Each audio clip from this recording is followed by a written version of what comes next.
I don't.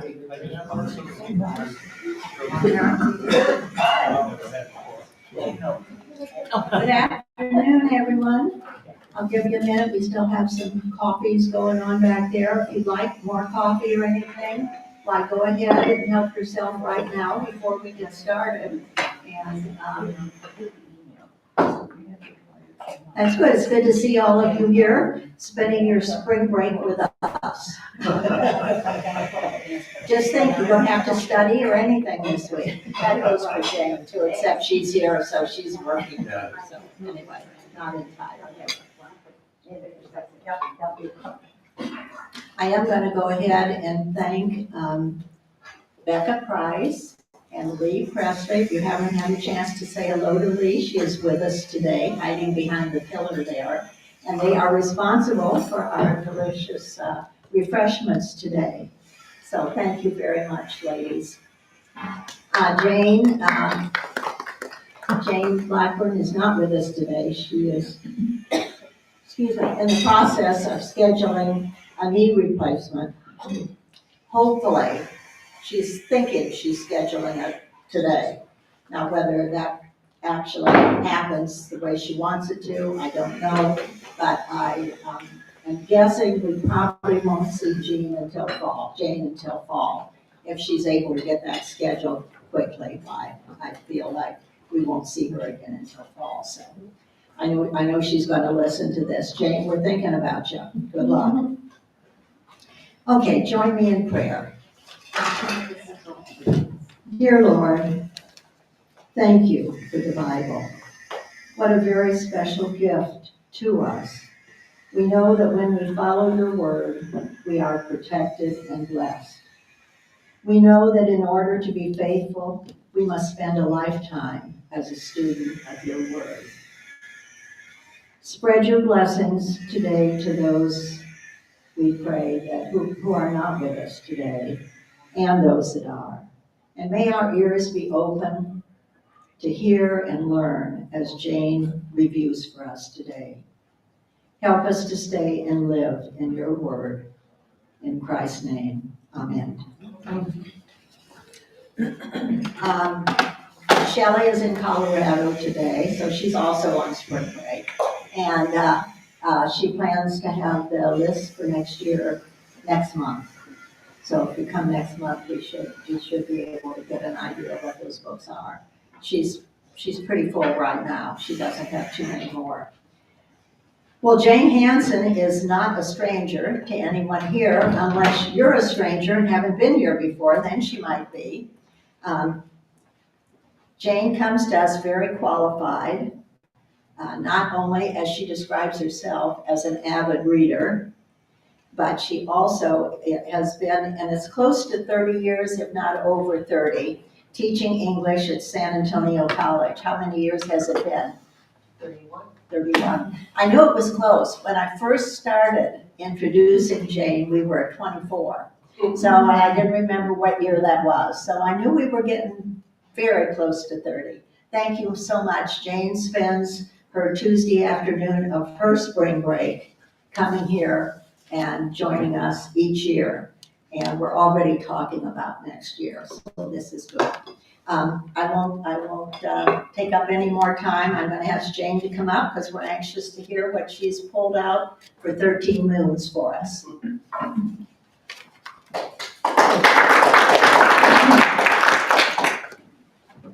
Well, thank you, everybody. Charles Frazier's really deep into history and certainly into the region in which he's lived most of his life. So when you look him up, you find that he decided on attending the University at Chapel Hill at age 14 and determined this is the only place I will go for my undergraduate degree. Few people are that determined at that young an age. I guess I was worried about getting to the next school at 14. He's the author of Cold Mountain, super popular book and film. Also, there's an opera. So I think he has sparked some interest in reflecting on history and then sort of suggesting there are some perspectives that we've overlooked. As I work my way through the novel, it's a big novel, and the storylines are many. I would imagine I would take an hour or more to touch on each of the storylines, but what I'll try to do is a little bit with theme, and then my fascination with Cherokee syllabary. Uh, it fits right in here. And so what Frazier has done is taken settlers, pioneers, Native Americans, and sort of melded them together in this part of Appalachia. And it's focused in the Asheville area, so western North Carolina. And interestingly, as you read a little bit about his education, when he gets to his dissertation, his family calls it the University of Carolina. It's actually University of South Carolina. But apparently, regionally, that's what people call it, the University of Carolina. He delays his dissertation until almost the very last minute. So he does his education pretty focused, but then he says, I need to go do some things. And it's his family and his committee that push him into finishing that last little bit. He has a 6-month delay, and he waits until almost the last minute to submit, which for any other graduate student would be a nail biter. He does quit teaching to write fiction. His wife and some family friends convince him that, it's great that you teach, but you're never going to finish the novel if you don't stop. And so that's when Cold Mountain comes out in 1997, which has been translated into 36 languages, including Cherokee.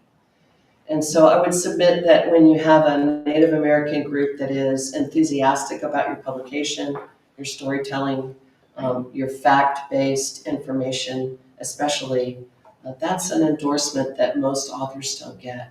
And 13 Moons is reflective of the lunar calendar of a large group of related Native American tribal people, the Cherokee just one of them.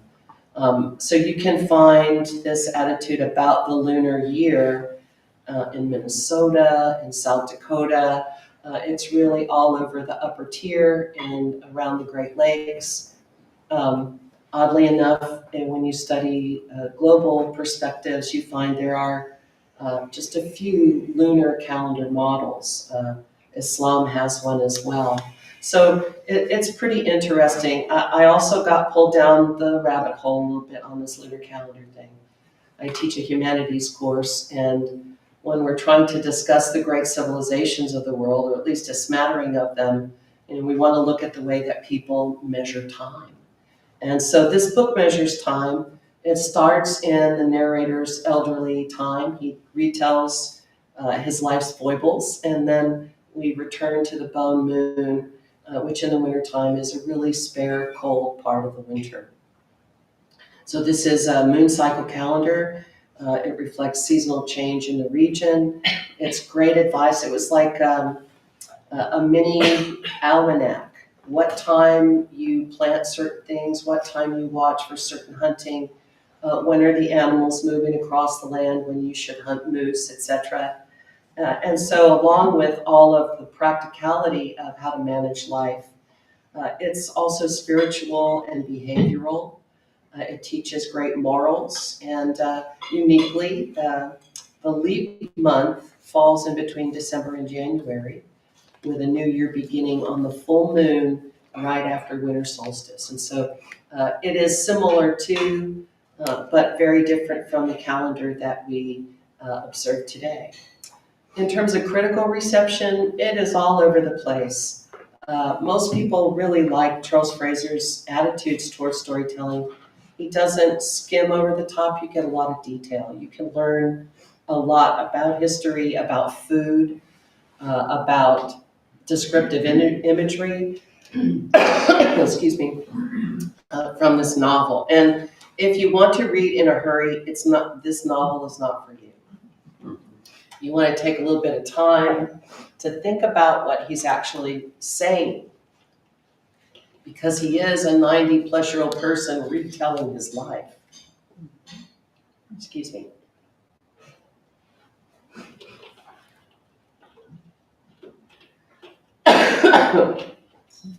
It's just like me to start talking and start sneezing. Excuse me. Okay. So, our singular character's name is Will. He is a reflection of a great number of folks who live in the area. So while he is fiction, he's based in reflections of real people. I got a kick out of this novel because it had so many reflections on historical figures in it. And so Davy Crockett is larger than life for sure, but apparently a little bit of a blowhard. And so, that's kind of an interesting perspective if you live in Texas. All right, our 12-year-old orphan is an outsider. Excuse me. And that is key to understanding the ways that he looks at the world and the ways that he relates to people. When we meet him, initially he has been adopted in a fashion by his aunt and uncle. And then he is sold into indebted servitude for 7 years. And basically put on a horse, given a sort of a map, and pointed in the right direction. I can't imagine being 12 years old and having that go on. What was I doing at 12? Babysitting for 50 cents an hour. My parents did not favor my walking to and from the ice house. Too many busy streets. I just, here, get on the horse and ride, kid. You're on your own. What an interesting way to begin a novel, and one that sets him apart from most of us that are reading. He's lonesome. And he's lonesome a lot in this novel. So his life really is about building different kinds of families and learning the different ways of looking at the world.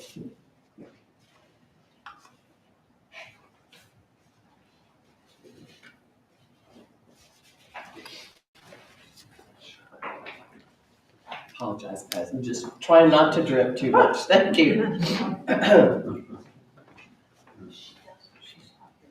Okay.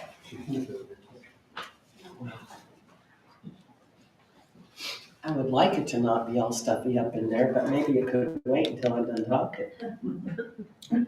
This novel is about a search for home. It's about adventure. It's about rebuilding several wounded cultures. There's plenty of passion and romance, some spicy bits. It really is akin to, I kept thinking about Hawthorne and his extensive description of the forest in Scarlet Letter. I kind of felt like Frazier was doing something like that with this novel, because the land definitely becomes a character. And his associations are really interesting. Maybe some of us have had an experience where we fall in love with a horse, and then whether that horse is yours or not, you keep tabs on it over the horse's life. And well, that is certainly one of his best friends. So we're going to meet Will, and what we learn early on is a dual influence of novel writing and Native American storytelling coming together in a really fine way. The other thing that you get beyond that is the understanding that Cherokee genealogy is really complicated. It is strata-oriented. There are class orientations in this early period, which is basically Revolutionary War period to time of the earliest telephones. So this is a particular slice of American history that's pretty dense and interesting. And early on, you know by looking at the novel that you're dealing with Jackson's annihilation of the tribal nations in the eastern part of our country. But at the same time, the story really draws you in, and you can't stop yourself. You might take a break, but you cannot stop yourself from reading. Early on, you meet Will's love of his life, and she is a consistent figure that you look at time and time again. It's a pretty confusing construct, but if you look at the way that he describes Cherokee genealogy, you're going to see that this is part of what he's trying to get us to think about. Excuse me again, guys, I'm so sorry. The other thing I noticed a great deal was the level of nostalgia.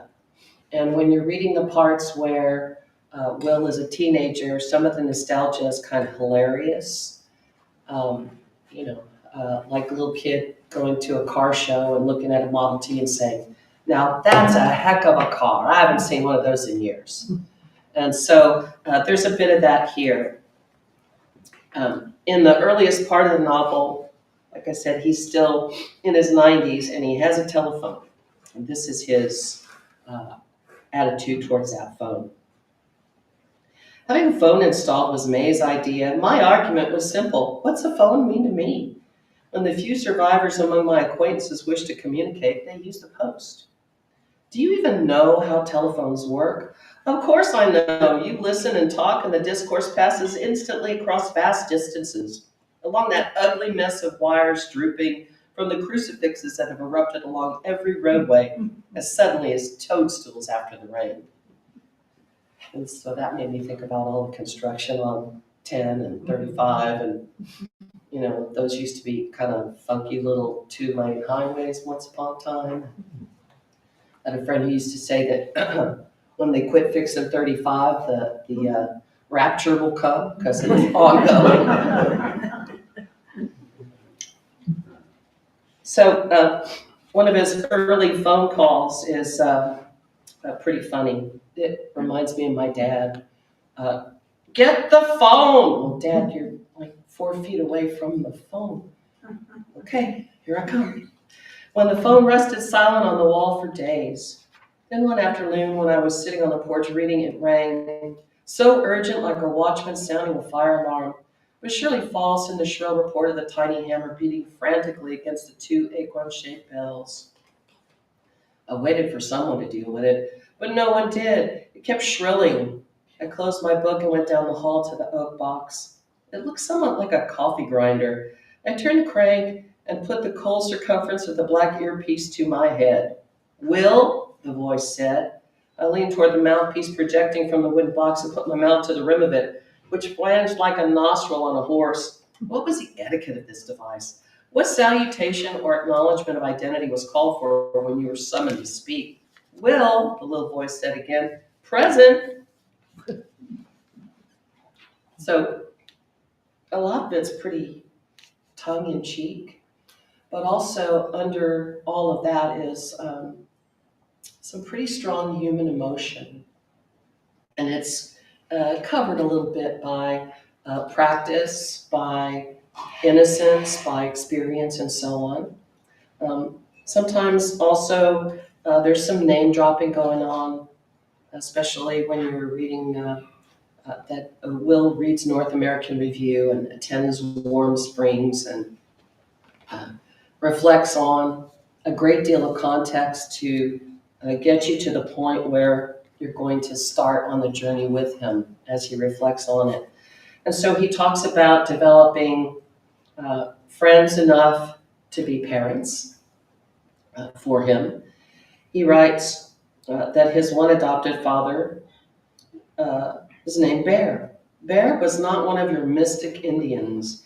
He was only interested in this one momentary world and not some hypothetical other. Bear loved all the tangible manifestations of creation as fervently as Baptists do King Jesus.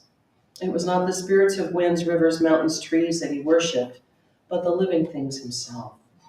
He was the possessor of the deepest and sharpest mind to which I have ever been exposed. And I say this as one who has known presidents, though to be fair, only Vicious Jackson and Dim Johnson. That's if you don't count President Davis, who was plenty smart, but whose mind was thin and brittle as a water cracker. We are not without judgment on these political figures. And this isn't even the political section of the novel. That part is actually pretty hilarious. Certainly reflective, perhaps, of those things that we imagine go on in Washington with the wheelers and the dealers. And when Will begins that particular part of his life, very shortly he becomes kind of jaded, and he's really done with that political processing. He meets yet another father figure called Featherstone, and he says about him, Featherstone was a father like to me as well, but more the kind of father you want to kill, or one who wants to kill you. When I think back on a single instance when we actually exchanged pistol fire, I sometimes wish I had taken him down. Also, I still miss him, and the world seems poorer for his absence. To be entirely fair, when I was a boy and young man, Featherstone provided another pattern of manhood entirely different from theirs. I'm sure it is one of my greatest failures in life, that of my two flawed fathers. I more closely mirror Featherstone's example. And so, a good bit of reflection in the novel. I think you kind of find yourself really liking this kid because he's so insightful. And then you have to remind yourself he's insightful because he's reflecting this. He's not actually recording it as he lived. Although the book does mention that he keeps journals of his life. He is word smitten like I am. And Will says, I cannot decide whether it is an illness or a sin, the need to write things down and fix the flowing world in one rigid form. Bear believed writing dulled the spirit, stilled some holy breath, smothered it. Words, when they've been captured and imprisoned on paper, become a barrier against the world, one best left unerected. Everything that happens is fluid, changeable. After they've passed, events are only as your memory makes them, and they shift shapes over time. Writing a thing down fixes it in place as surely as a rattleskin snake stripped from the most meat and stretched and tacked to a barn wall. Every bit is stationary, and every bit is false to the original thing, flat and still and harmless. Bear recognized that all writing memorializes momentary lines of thought as if it were final. And so Frazier's narrator goes on in this manner, obviously for the rest of the novel, but you do begin to see a pattern. And so part 2 of the book, after you read a couple of chapters of context, is entitled Arrival. And it's really about Will's arrival at a trading post and his job as an indentured servant. This boy I'm speaking of was a version of me, an early incomplete draft. I still have some of his teeth, and we share an inch-long scar, a deep cut from a horseshoe nail just below our right ankle bone. I pondered my choices. Every journey has 2 possible motions, 2 directions, towards life, towards death. It was like that for me, or at least it seemed so then. I had feared this moment of the journey since the first time I saw the map 5 days before. The whole month previous, I had known something worth dreading was about to happen. My aunt had begun acting coolish toward me, and my uncle, my dead father's brother, started cursing unrestrainedly in my presence as if I was suddenly a grown man. They bought a rather fine horse, new to the saddle. He was bay and had a beautiful narrow head and big, quick eyes. At the trot, he was fancy with wonderful suspension and hardly a break at the knee. But he was so newly broken to saddle that he often forgot his manners and went sideways if a leaf blew in front of him. One unseasonable warm day, a man I did not know came riding up in a 2-horse wagon to visit. He sat a long time talking with my uncle. After a while, he came out to where I sat under a budding apple tree trying to read a book in Latin, specifically Virgil. And I was to a particularly admirable line about the sun slanting and winter falling. The man had some years behind him and looked as if he'd fought at King's Mountain in the Revolution, and still attired himself in the old style, at least as far as knee breeches and dingy stockings. And so this is where Will finds out that he's been sold into indentured servitude, and he's going to be leaving on this journey very quickly.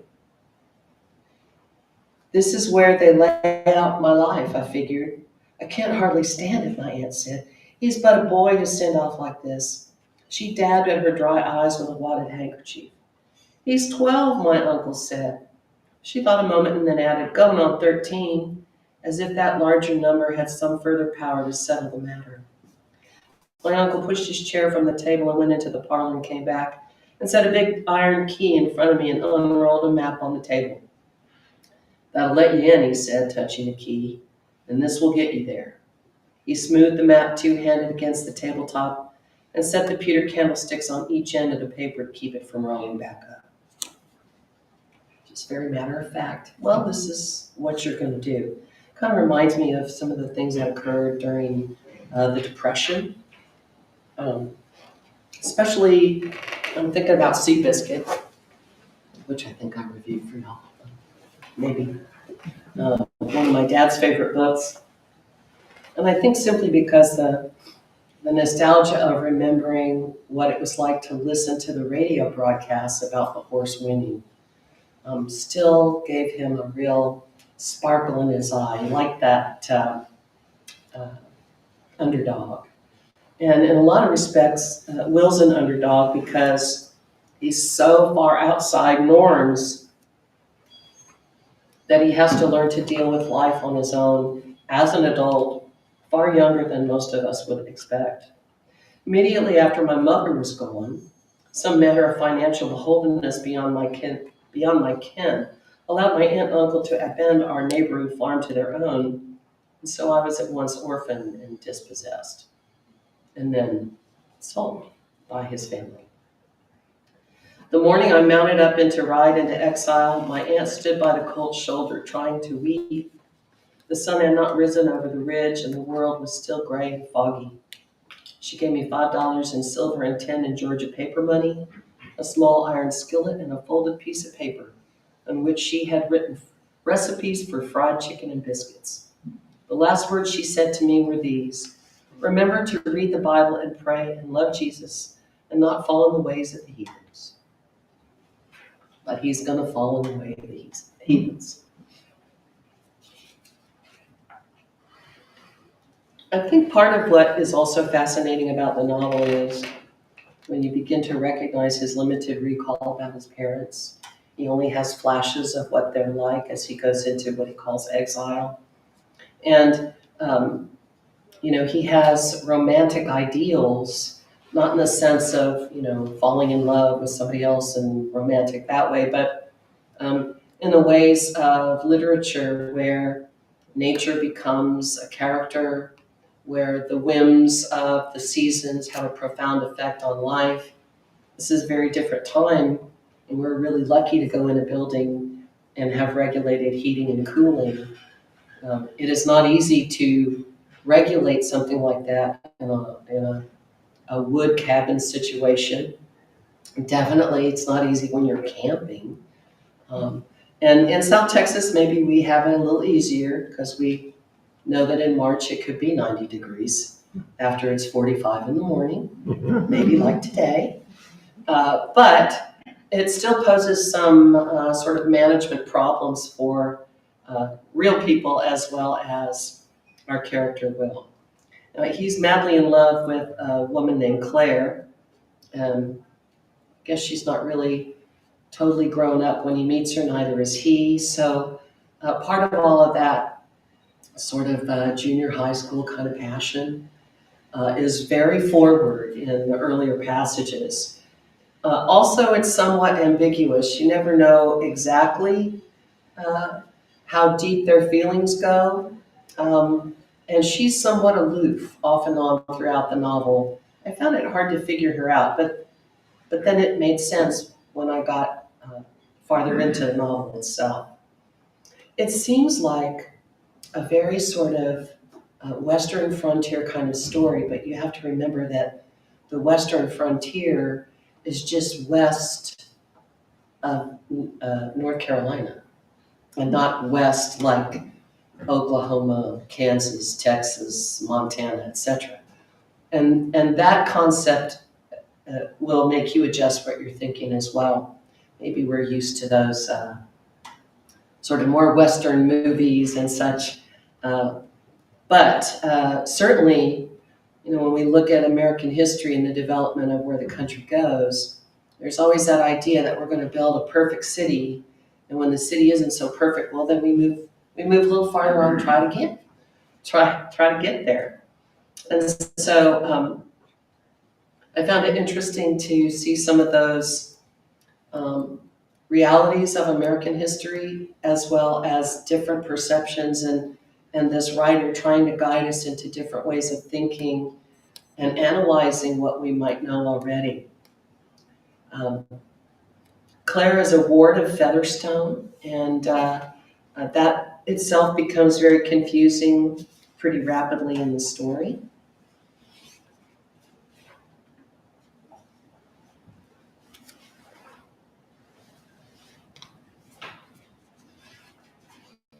Here we go. And I don't know, what would it be like to try to go somewhere where there's only a general map and there's no roads? That'd be different. We have a good mapping system, we've got lots of road systems, but this young person is on horseback, just headed in the right direction. He says, I wandered for days through the mountains, following whatever paths led west, trying to remember my uncle's directions. I walked horse trails, footpaths, the runways of deer, and the remnants of buffalo trails, nearly as faint as the signposts leave in their passage through the night air.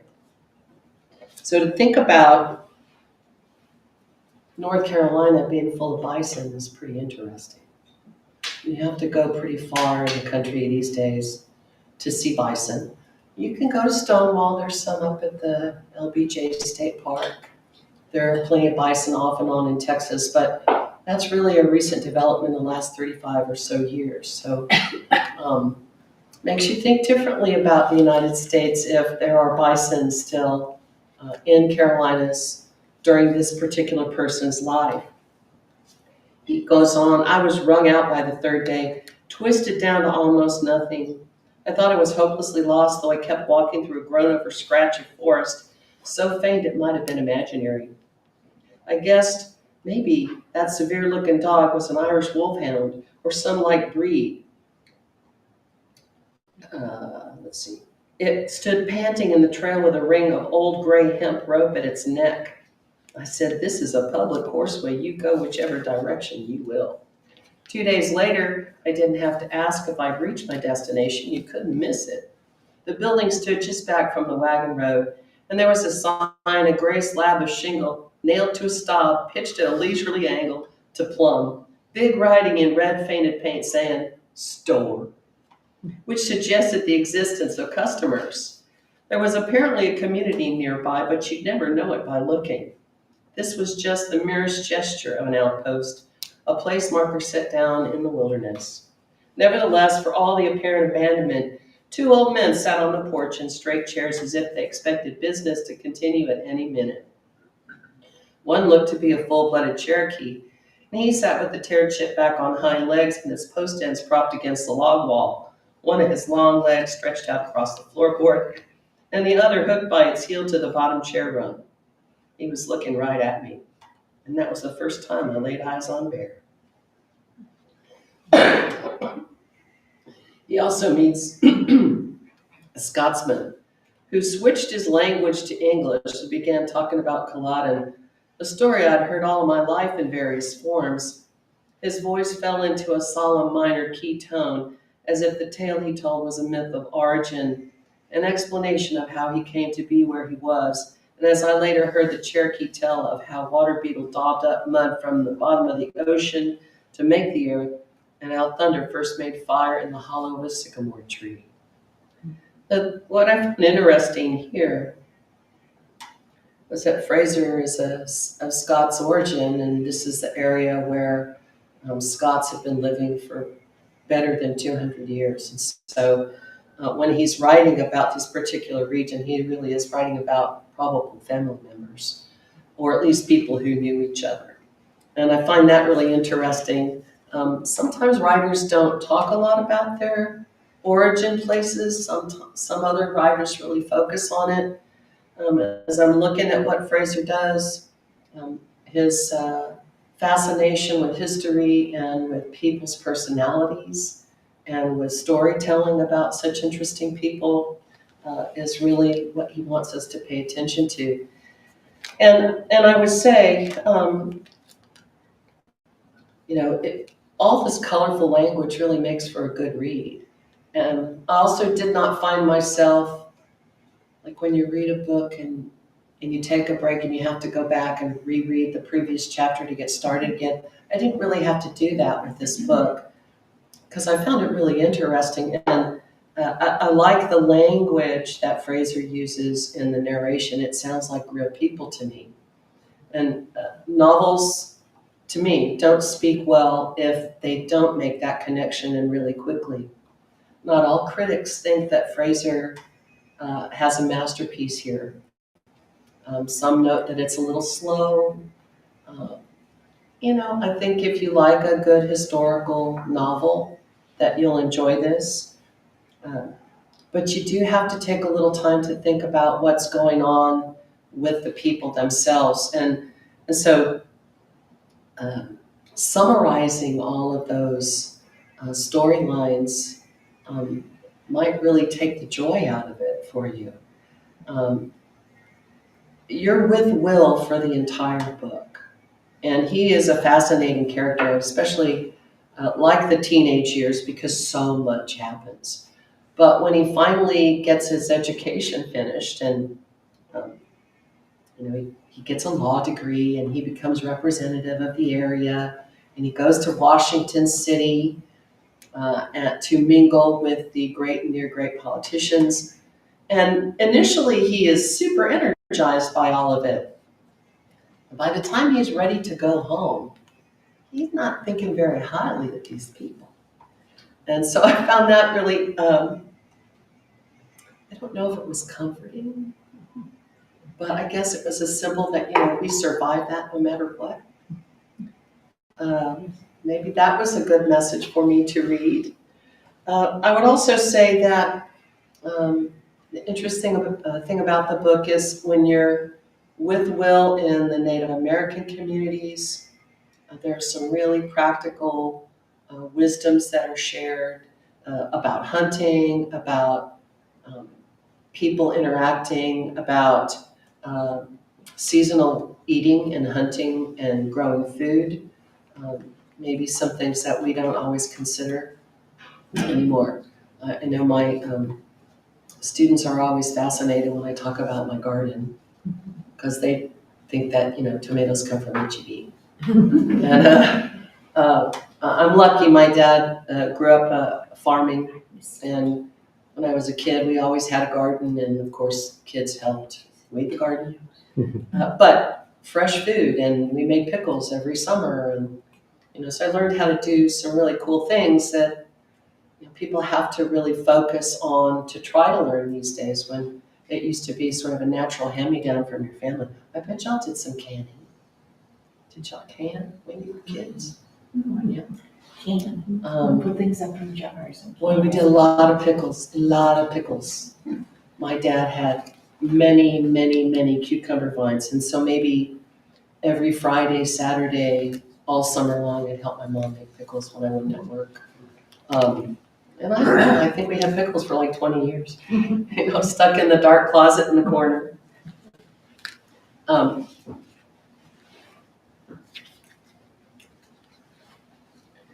Some of the commentary when you get to Andrew Jackson is pretty interesting, and there's a whole section which is called where am I?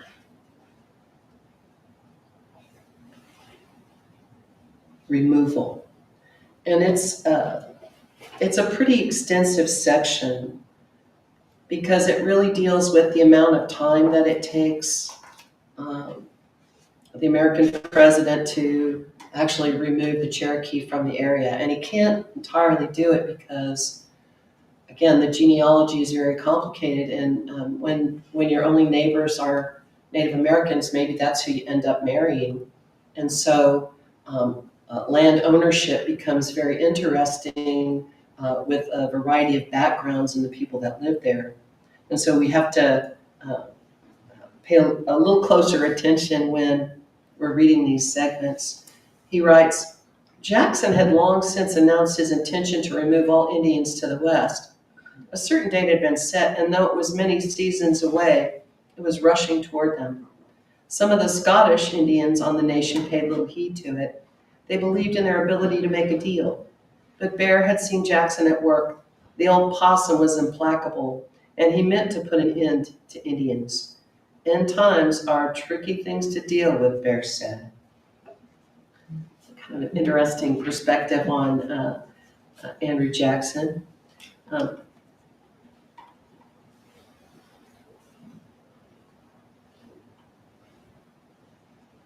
When he's in Washington, he talks about haunting the salons until late, having discovered that the ladies on board found me exotic. At the supper table one evening, the tall and 30-ish wife of a somewhat younger little indigo factor listened to my very brief and reluctant accounting of my life and then said, imagine now, from the far mountains, an orphan adopted by an Indian chief, intimate with nature, and yet a lawyer and businessman and now an Indian chief himself, and so well spoken, and on his way to Washington City to lobby Congress and the Jackson administration on behalf of his people. I said, well, I do wear shoes and can count to 20 with them and with them on and everything, but there are lots of chiefs. It's not like being president, more like mayor. And I'm just the chief when it comes to business and law. My father Bear is the real chief. And so another one of those introductions of where the family lines kind of blur and why they blur. Proximity is an amazing thing. And you do, certainly by the time you're in junior high school, start adopting friends as family.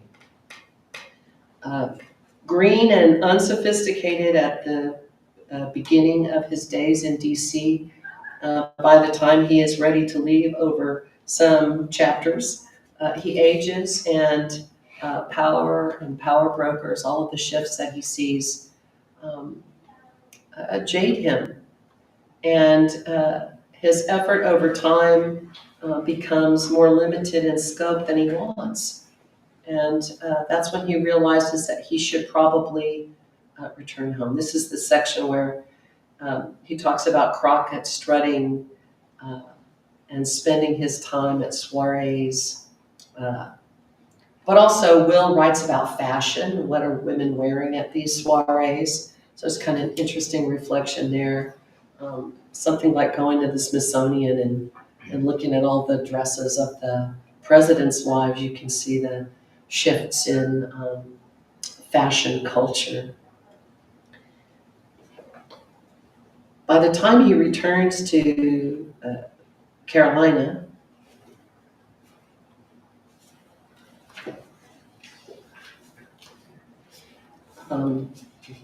his educated experiences, his understanding the complications of law, his negotiating for land rights for the Cherokee. This is all really interesting, relaying a different kind of passion of Will's.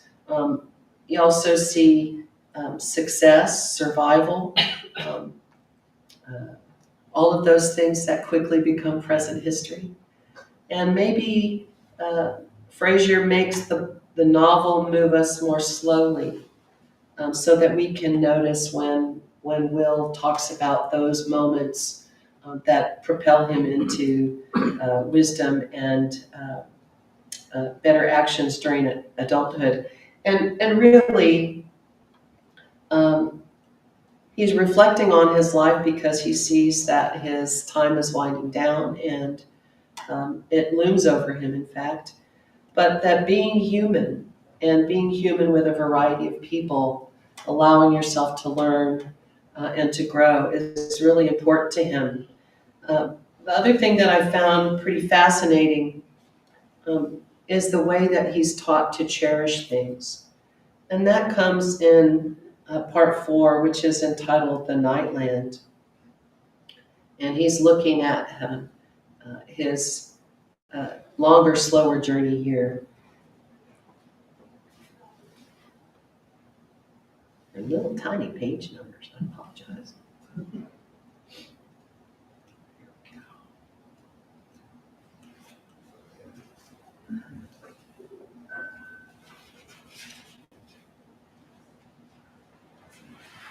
In retrospect, though, I believe we all should have to testify against ourselves at some latter point in life, lay out our flaws with a clerk writing it all down for the permanent record.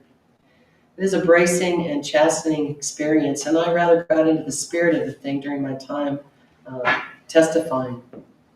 The upshot is that in the final moments before the utter annihilation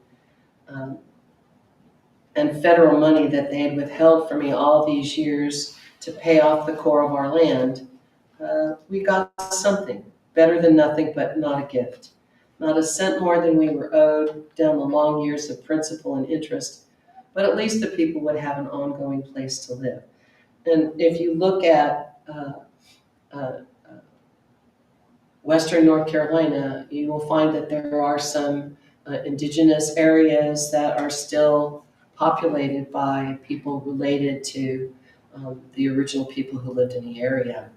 Although lots of generations changed some of the genealogy for sure. He goes on to say that he wants to live firm on his holding where the long slope of pasture reaches up to the dogwood tree where his faithful horse has been laid to rest. And off and on throughout, he talks about the different influences of the months. Like I said, he's encouraging us even to greater reflection and recollection, that memory is a very powerful thing. Does memory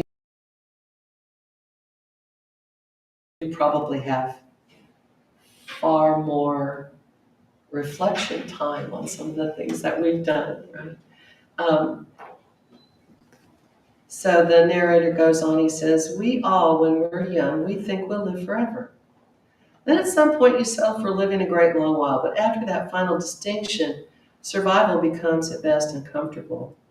Everyone and everything you love goes away, and yet it is your fortune to remain. You find yourself exiled in a transformed world, peopled by strangers, lost in places you've known as intimately as the back of your hand. Eternal river courses and ridge lines become your friends, and that is the point when living farther either becomes ridiculous or amusing, or you fall away and follow all creation through the gates of death to the nightland. And so in the final pages, he's cocking his head, he's listening, he's still in the area where he first settled as a 12-year-old orphan who adopts a variety of people to help raise him to adulthood.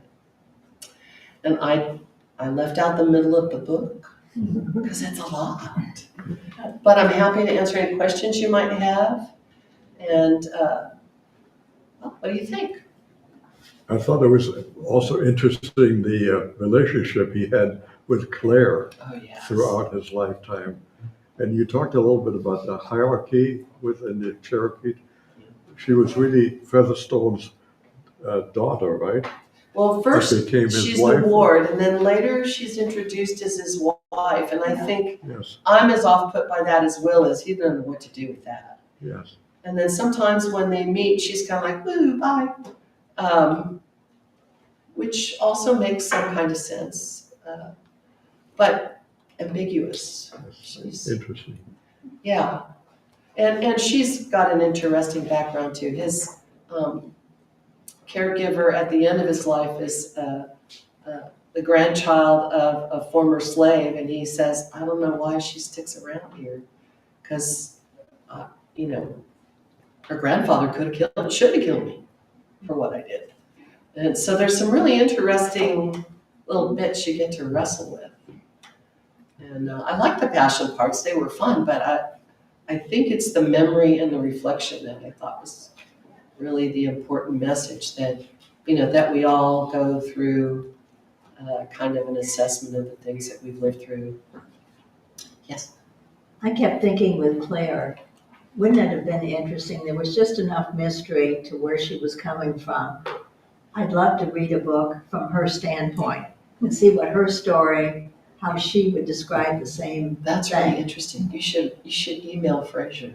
You know, he's still writing. He's a great storyteller. That might be right. It could be interesting. Absolutely. That standpoint. And I haven't read enough of his work to see if he's got, you know, some strong female narrators. And, you know, you see it a little bit in Cold Mountain, but definitely he's got like 10 other novels. But that is something I did not look into. It fascinates me when women write men characters and men write women characters, and sometimes you're just like, I don't know. But he's a researcher at heart, and so I think he puts a lot of time and effort into creating personalities that we can accept. And even those that we don't really like, there's a reason to like them beyond their, beyond our distaste, perhaps. Makes an interesting novel. Yeah. I used to teach English, and one time I had a class and the boy said, I haven't read the book, but, and that's me. I haven't read the book, but just your commentary is super. But it makes me think that I wonder if other countries and other literatures deal, because we're thinking of the American West, and that makes us think of the American dream and American identity. And of course, with a great writer like Frazier, it's rooted in very dramatic, specific individual. There's no abstractions. Right. And I'm trying to think of, is there such a thing as like the Norwegian dream or the English identity, etc.? It seems like Americans, because we started sort of in the middle of time, have this reflection. We have this urge to reflect and identify. And of course, the West is a super point, because at one time the West was, as you said, North Carolina, and of course now it's Oklahoma, Texas, etc. That's the But Pacific it seems Ocean. that's a gift that he has to create that. You know, and I have read I've been reading a lot of spy novels recently. I love them. Because they've had female leads. And I find them really interesting. Most of them are connected to World War II. My dad was a veteran, so, you know, I have my own romantic sort of conception of that, because he was my daddy, come on. But also the pragmatic attitude of Europeans toward resistance, the necessity of resistance. So I just read a novel by a Spanish writer who's writing about Paris during World War II and the women that are forward in the resistance movement there. And I couldn't put it down. I was in the middle of this, and I, you know, kind of read a blurb and I, oh, wait, okay, well, you can take a nap. I have to read this spy novel first. And it went really quickly. But there was a hook, I don't know how to describe it. Some kind of narrative aloofness, but also the female character's commitment to, well, really? I could die anyway, so why shouldn't I make a difference? And I find that very similar to some of the ideas in this book. It's just different flavor.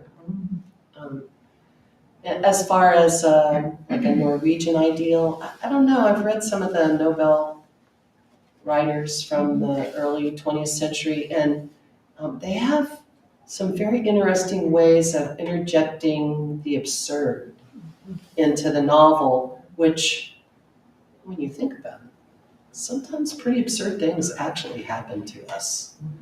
And maybe I see more of those every day than I want to, but, there's a reminder there that what you think predictably might come true or might be possible or even probable, maybe not. Some little signal of strangeness to remind you, oh, don't put all your eggs in one basket, right? Anybody else have a question? I really enjoyed doing this for you. Thank you for having Thank you, Jane. me. You're welcome.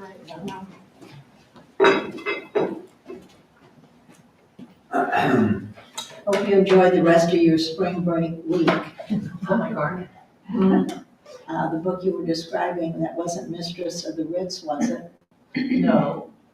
I'll text you the title and the author. Similar, yeah, just, yeah. Anyway, thank you everyone for coming. We still have a couple more months before the year is over. And next month is April 8th, which seems a little early, but that's the second Tuesday. And Debbie Taylor is going to be with us to review Safely Home, which is very good. I've already finished it, and I think you'll enjoy that one too.